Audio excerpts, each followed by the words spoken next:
سلام به برنامه پلن بی، خوش اومدید. امیدوارم هر جا که هستید خوب و سلامت باشید و برنامه خودتون رو با لایک و سابسکرایب مثل همیشه حمایت کنید و با دوستانتون به اشتراک بذارید که انگیزه بشه برای من که برنامه‌های بیشتری برای شما تولید بکنم. بریم سراغ 3 خبر بسیار مهمی که در هفته گذشته مورد توجه تمامی رسانه‌ها و کاربران فارسی زبان و غیر فارسی زبان شبکه‌های مجازی بود. اولین خبر بسیار مهم پیرو تصویب پارلمان لبنان مبنی بر خلع سلاح نیروهای شبه نظامی لبنان، سفری بعد از تشکیل شورای عالی دفاع و تغییر دبیر شورای عالی امنیت ملی و تعیین علی لاریجانی به عنوان دبیر جدید شورای عالی امنیت ملی، این فرد به لبنان داشت که حواشی بسیاری داشت. همونطور که میدونید حزب الله لبنان سالهای سال قریب بر 45 سال یا بیشتر توسط جمهوری اسلامی حمایت مادی و معنوی میشه و هر وقت جمهوری اسلامی اراده کرده اونها اقداماتی پیرو خطی که موسوم بود به خط جبهه مقاومت انجام میدادن و اولین کنش اونها درگیری مستقیم با اسرائیل. اما بعد از تصویب این طرح، بعد از فشارهای اسرائیل و آمریکا بر دولت و کابینه لبنان، تنازعات داخلی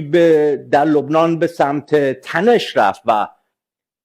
جمهوری اسلامی به عنوان حامی اصلی حزب الله با فرستادن دبیر شورای عالی امنیت ملی خودش به لبنان سعی داشت که اوضاع رو کنترل کنه و بتونه با میانجیگری این خلع سلاح رو یا به تعویق بندازه یا کلاً کنسل کنه. اما رویکرد مقامات لبنانی خلاف این رو نشون میدادن. هرچند قبل از این سفر هم مصاحبه هایی که مقامات لبنانی انجام دادن نسبت به مواضع علنی که جمهوری اسلامی و مقاماتش گرفت بسیار تند و از این بابت بود که ما به ایران اجازه مداخله در امور داخلی لبنان رو نمیدیم. اما سفر دبیر شورای عالی امنیت ملی، اون هم با مخاطرات زیاد، همونجور که میدونید در این سفر مجبور بودن که از مرز هوایی سوریه رد بشن، اما سوریه به هیچ وجه اجازه پرواز هواپیمای ایرانی از آسمان و مرز هوایی سوریه رو نداد. مجبور شدن که از مرز هوایی ترکیه به لبنان سفر بکنن و بعد از این سفر با اینکه استقبالی توسط نیروهای حزب الله لبنان انجام شد، اما مقامات لبنانی استقبال چندانی از این سفر نکردند و روی خوشی به علی لاریجانی نشون ندادند. حتی وزیر امور خارجه لبنان حاضر به دیدار با علی لاریجانی نشد، هرچند علی لاریجانی اعلام کرد که مشغول بود و وزیر امور خارجه لبنان وقت دیدار نداشت. اما وزیر امور خارجه لبنان اعلام کرد که من حتی اگر وقت هم داشتم قصد مصاحبه یا دیدار با علی لاریجانی رو نداشتم و نمیخواستم اصلا اون رو ببینم. همه اینا حکایت از این داره که لبنان مصممه که حزب الله رو خلع سلاح کنه و عملا جمهوری اسلامی رو در لبنان خلع سلاح بکنه، چرا که نفوذ بسیار زیاد جمهوری اسلامی در حزب الله لبنان و به تبع اون در حاکمیت لبنان باعث خسارات زیادی به این کشور شده و شرایط اقتصادی لبنان هم بسیار بغرنجه. بعد از 7 اکتبر سیکل از بین رفتن تمامی نیروهای نیابتی ایران در منطقه داره کامل میشه و اسرائیل یک به یک با کمک غرب و آمریکا داره تمامی نیروهای محور مقاومت رو یک به یک از بین میبره، از پیجرها و ترور مقامات لبنانی تا داستان سوریه و بعداً هشت شعبی و عملاً یک حوثی هایی باقی موندن که اون هم زیاد دیگه کارآمدی برای جمهوری اسلامی نخواهد داشت. تمامی موارد مضاعف میشه برای اینکه معاون دبیرکل جدید حزب الله لبنان هم اعلام کردش که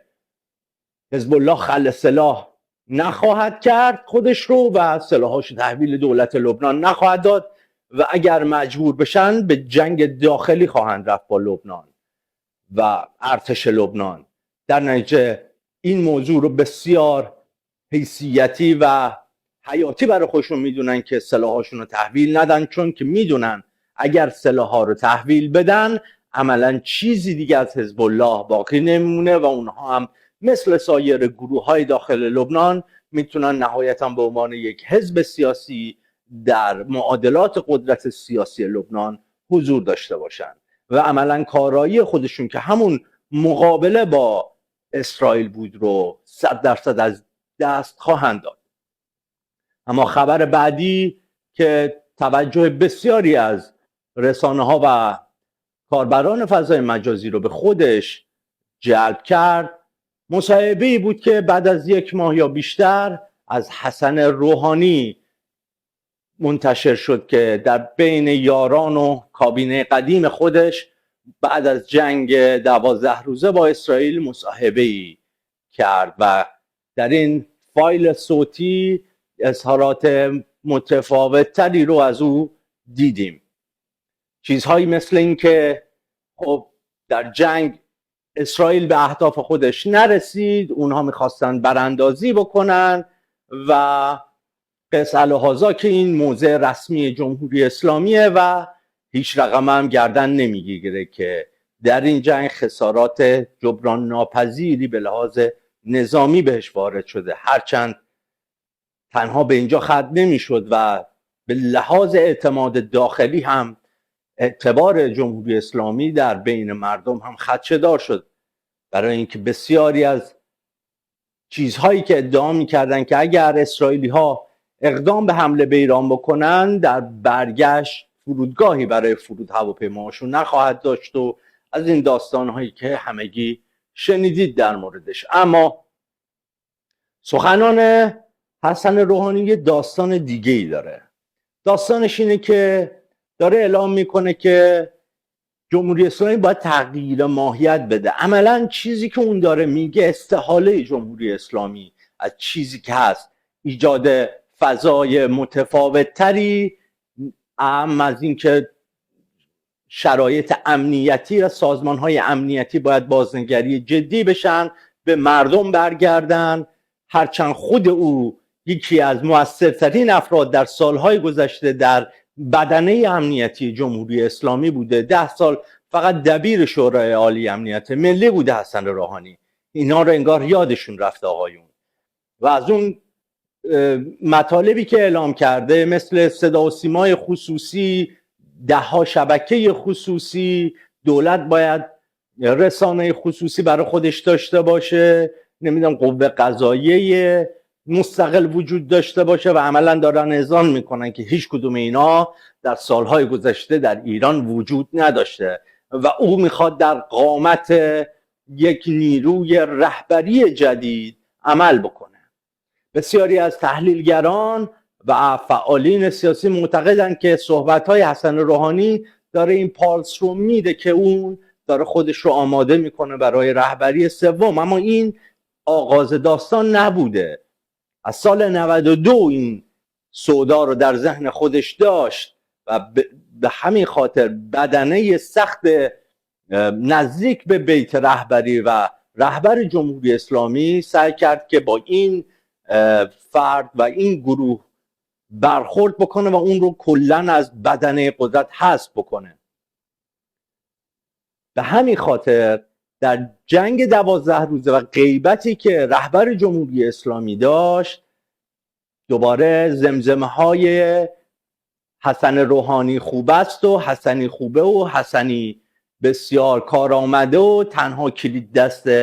روحانیه زمزمه شد در فضای مجازی و بسیاری از نیروهای موسوم به سایبری یا نزدیک به حسن روحانی شروع به پروپاگاندای خودشون در فضای مجازی کردن که این رو ترند بکنن که حسن روحانی تنها گزینه نجات جمهوری اسلامیه. و امروز بعد از این صحبت ها دوباره داره این صحبت تکرار میشه و سعی میکنن که جلب نظر مردم رو بکنن که اگر اتفاقی برای رهبر جمهوری اسلامی بیفته بهترین گزینه‌ای که میتونه رهایی از شرایط فعلی رو برای جمهوری اسلامی و مردم ایران به ارمغان بیاره فقط حسن روحانیه. اما من فکر میکنم موضوع چیز دیگری است. من فکر میکنم که این صحبت ها داره به آینده‌ای بعد از نبودن جمهوری اسلامی اشاره میکنه، جایی که بسیاری از قدرت ها مخصوصا اروپایی ها که هرچند در شرایط فعلی ایران تصمیم گیر اصلی نیستند نگرانش هستند اینکه ایران دچار خلأ مدیریتی بشه، دچار هرج و مرج و یا تجزیه بشه و یا بحران‌های مهاجرتی در ایران به وجود بیاد. بهترین گزینه گروهی هستش که از خود بدنه جمهوری اسلامی که سالهای سال در این بدنه کار کردن، نیرو دارن و امکان اینو دارن که خودشون رو تغییر ماهیتی بدن یا تغییر چهره موقتی بدن که شرایط رو بتونن کنترل کنن، با توجه اینکه هم در داخل ایران هستن و همینی که میتونن نیروهایی رو بسیج بکنن برای اینکه شرایط رو کنترل بکنن. عملاً داره گزینه دوم در مقابل گزینه‌ای که شاهزاده رضا پهلوی یا آقای رضا پهلوی در مونیخ استارتشو زد و اون کنفرانس مونیخ و جمع کردن و ایجاد وفاق بین نیروهای اپوزیسیون بود برای اینکه اعلام بکنن که در زمان نبودن جمهوری اسلامی بر فرض اینکه جمهوری اسلامی ساقط بشه و یا خودش دچار فروپاشی بشه، یک گروهی باشه که در زمان نبودن حاکمیت مستقر بتونه شرایط و اوضاع ایران رو کنترل بکنه. حالا حسن روحانی و اصلاح طلبای طرفدار اون و خیلی از نیروهای امنیتی و نظامی که سالهای سال با اون کار کردن هم دارن به عنوان نیروی دوم به میدان میان. هرچند نمیدونم که مردم ایران چقدر به این موضوع میتونن اقبال نشون بدن و بین این دو گزینه کدوم رو انتخاب خواهند کرد. هرچند اگر جمهوری اسلامی توسط نیروی خارجی ساقط بشه تصمیم گیر مردم نیستن، اما باز هم تعامل بین مردم و پذیرش اونها در بعد از دوران گذار از جمهوری اسلامی نکته بسیار مهمیه که حتما نیروهای قدرت‌هایی که قصد براندازی جمهوری اسلامی رو دارن به اون میاندیشن و برای اون برنامه ترتیب میدن. اما خبر آخر که خبر بسیار مهمی هم هستش، دنیا یک هفته بود منتظر این دیدار در آلاسکا بود بین پرزیدنت دونالد ترامپ رئیس جمهور ایالات متحده آمریکا و ولادیمیر پوتین رئیس جمهور روسیه انجام شد. دیدار تاریخی که بعد از سالها بین این دو رئیس جمهور و یا مقامات رسمی این دو کشور در خاک آمریکا اتفاق افتاد با طمطراق و شرایطی که دیدید. استقبال بسیار گرم اما بسیار امنیتی و نظامی و آمریکایی‌ها قصد داشتن با برفراز دیدار اولیه رد کردن بیتو و به نمایش گذاشتن نیروهای نظامی هوایی خودشون قدرت نمایی بکنن. اما فکر نمی کنم که ولادیمیر پوتین مرعوب این جریان شده بود و به نظر میرسه که با خوشحالی تمام از این دیدار خارج شدن. در پشت درهای بسته چه اتفاقی بین گروه مذاکره کننده روسی و آمریکایی اتفاق افتاد تا الان هیچ کس خبر نداره. اما بعد از پایان این جلسه روس‌ها پارسای بسیار مثبتی رو داشتن، منتشر میکردن که ما بسیار خوشحالیم و این دیدار بسیار دیدار ثمربخش و مثبتی برای روسیه بود. در مقابل اون دموکرات‌های آمریکایی زیاد خوشحال از این دیدار نبودن، اعلام میکردن که به نظر میرسه که ترامپ به اهداف خودش نرسیده، خوشحال نیست و از این داستانهایی که به حال جبهه مخالف در آمریکا داره مطرح میکنه. اما دو اتفاق خروجی این دیدار بوده. اول اینکه ظاهرا اونها به یه توافقی رسیدن که باید اول ترامپ این توافق رو با اروپایی‌ها یا اعضای ناتو نهایی کنه و همچنین اوکراین هم این توافق رو بپذیره. نکته دوم این که بعد از اینکه این جلسه تموم شد، روس‌ها منتظر این بودن که بخشی از تحریم‌های آمریکا نسبت به روسیه از بین بره که این اتفاق عملا نیفتاد. اما در کنفرانس خبری که بعد از این نشست توسط دو رئیس جمهور آمریکا و روسیه انجام شد، اعلام شد که دیدار بعدی قریب الوقوع و نزدیک خواهد بود و تیکه‌ای که ولادیمیر پوتین اعلام کرد که حتما در روسیه ممکنه باشه، که ترامپ هم اعلام کرد که ممکنه و این دور از ذهن نخواهد بود. در نتیجه بعد از این جلسه حدود 2 ساعت ترامپ در پرواز بازگشت به واشنگتن با زلنسکی صحبت کرد و بعد از حضور در کاخ سفید شروع به مذاکره با متحدین ناتو یا اروپایی خودش کرد. به نظر من دو پلن متصوره برای این توافقی که قرار بین روسیه و آمریکا در خصوص اوکراین برقرار بشه. پلن اول، قسمتی از خاک روسیه به عنوان خاک حائل، منطقه حائل بین روسیه و اوکراین باقی بمونه و نیروهای حافظ صلح یا نیروهای سازمان ملل اونجا رو مدیریت بکنن تا روسیه امنیت خودش رو در خطر نبینه و در ازای اون اوکراین به ناتو بپیونده که برای آینده امنیت خودش رو حفظ بکنه و مطمئن بشه که دیگه قرار نیستش به اوکراین حمله بشه. با این سیستم اروپایی هم خوشحال خواهند بود، هرچند جنگ بین اوکراین و روسیه هم تهدید امنیتی بوده برای اروپایی ها، از اون بیشتر تهدید اقتصادی، چون حجم بسیار زیادی پناهنده از اوکراین به مرزهای اونا وارد کرده که معمولا هم بیکار بودن و مجبور بودن حقوقای سوسیالی به اونها بدن و همینی که هزینه این جنگ و تسلیحاتی که داره زلنسکی و اوکراین در مقابله با روسیه انجام میدن رو پرداخت بکنن. سناریوی دوم اینه که بخشی از خاک اوکراین به عنوان قسمت خودمختار در شرق اوکراین مثل کریمه اعلام خودمختاری بکنه، اما وابسته به روسیه باشه. در ازای اون اوکراینی ها هم با وصل شدن به نیتو بتونن امنیت خودشون رو حفظ بکنن و آمریکا هم در این وسط در هر دو سناریو هم نقش